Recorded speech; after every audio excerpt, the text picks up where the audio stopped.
My dear friends, welcome to Rajashekhar classes on applied data science with Python. This is lecture number 403.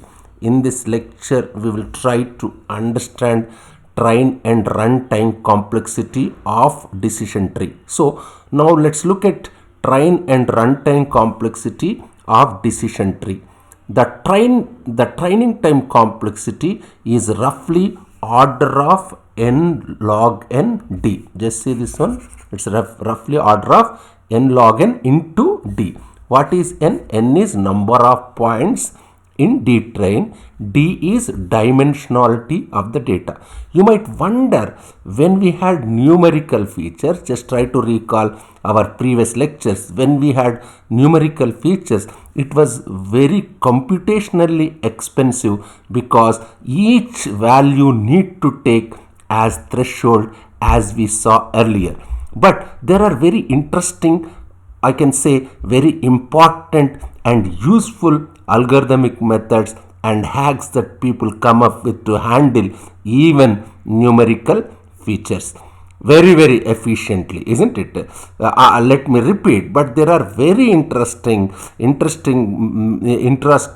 very important and useful algorithmic methods and hacks that people come up with to handle even numerical features very efficiently. So if you look at this n log n part, just see this n log n part is mostly done for sorting, because if you think about it, the time complexity is to sort n numbers. What is the time complexity to sort n numbers is n log n. So the n log n here is mostly corresponds to the sorting, especially of numerical features. Here your d, what is this d? Just see here your d, because every stage, whenever you are building the tree, at every stage you have to evaluate each of the features to compute your information gain. So what is training time complexity? Training time complexity is big O of n log n into d. If you have a data set with large D, like decision trees may not be the best option because you have D here as a multiplier. So now at runtime, once if you are trained your tree, after training, all you have to store after training, all you have to store the space at runtime. At runtime or evaluation time, when you give me an xq, query point xq, when I have to, what I have to tell?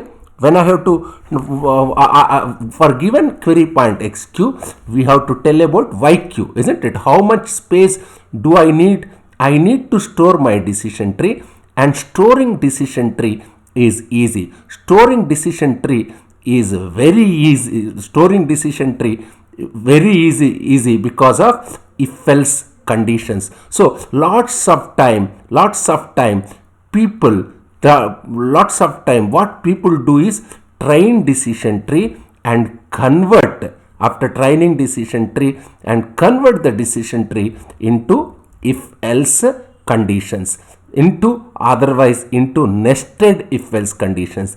They literally convert a trained decision tree, because nested trees is nothing but nested if else conditions. So they convert a decision tree into nested if else conditions, which is very space efficient. It's basically the space complexity at runtime, basically the number of internal nodes plus the number of leaf nodes. What are the internal nodes? If you take this decision tree, what are the internal nodes? Here internal nodes are, just see, these are the internal nodes. What are the leaf nodes, or I can say what are the external nodes? These are the, I can say, leaf nodes. You just need to store the number of nodes. Your space complexity at runtime is order of nodes. What are the nodes? What are the types of nodes? Nodes means that may be internal nodes plus leaf nodes. If decision tree is not too deep and of reasonable depth, this is this is order of nodes is not very hard. I will repeat. If decision tree is not too deep and reasonable depth and of reasonable depth, this part, which part? Order of nodes. That's what we were saying. This part, order of nodes. Order of nodes. Otherwise, let me go back to the previous slide. What it is? This is order of nodes. Just check it out. This one, yes. Yes, let me repeat. If decision tree is not too deep and of reasonable depth, this order of nodes is not very hard, because you can easily prove that if decision tree, typically we don't train decision trees of more than depth equal to 5. That's important. Typically I can say like this, typically we don't train decision trees of more than 5 depth, isn't it? Of more than depth equal to 5, or I can say depth equal to 10. Typically we don't train decision trees which are of depth 100. We cannot train. It's depth of 100 or anything. We train them to be fairly with a reasonable depth, or 5 or 10. At most people train of depth 10 unless you have very massive data set. Also remember, as depth increases, what happens? As depth increases, just see what it says. As depth increases, yes, as depth increases, it's become harder to understand.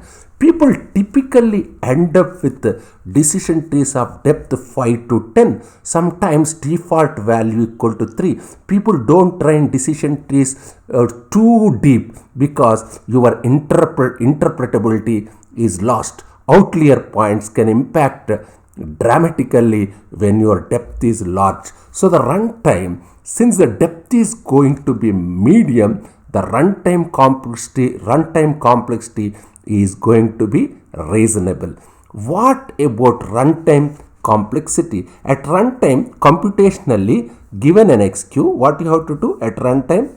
At runtime, what you have to do? Given an XQ, what you have to do? At runtime computationally, I can say runtime complexity.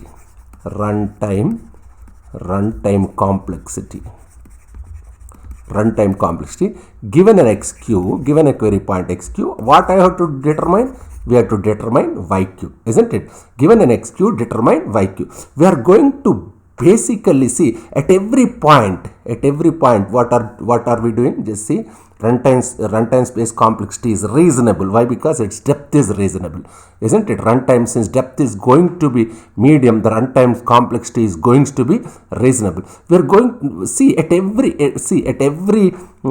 point. I can say at every point here. Just see at every point here. At every point we are going to make a decision. If the decision is true, let me say if this is true, we will come this side. If it is false, here decision, if it is false, we will come this side, isn't it? I can say we will do k decisions. We will only do k decisions when k is maximum depth of any leaf node. So this tree has a depth of what is this depth of this one? This one depth of 0. For example, here it is depth of 0, depth of 1. This is depth of 2, depth of 3, isn't it? What does it mean? Which means we will do at most 3 comparisons. Depth is 3, isn't it? We will do at most 3 comparisons. So the runtime complexity, what is the runtime complexity? I can say runtime complexity is order of depth. Order of depth of what? Order of depth of decision tree, isn't it? So the runtime complexity is order of the depth of the decision tree. And since we always keep depth reasonable, not too large, not too small, and hence the runtime complexity is also very, very reasonable. So the good thing with decision, that's the good thing with decision trees. Decision trees are super good, especially when you have large data. They can they can comfortably handle large data, and when dimensionality is small or reasonable, and most importantly when they have low latency requirement, because low latency requirement is very easy because the time complexity is order of depth. So decision tree and variations of decision tree, in the future lectures we will try to understand decision tree variations of decision tree called random forest decision tree, gradient boosted decision tree. We will see them. These are the extremely popular, very popular in internet applications. Lot of companies like Google, Amazon, Facebook, extra, they use random forest decision trees.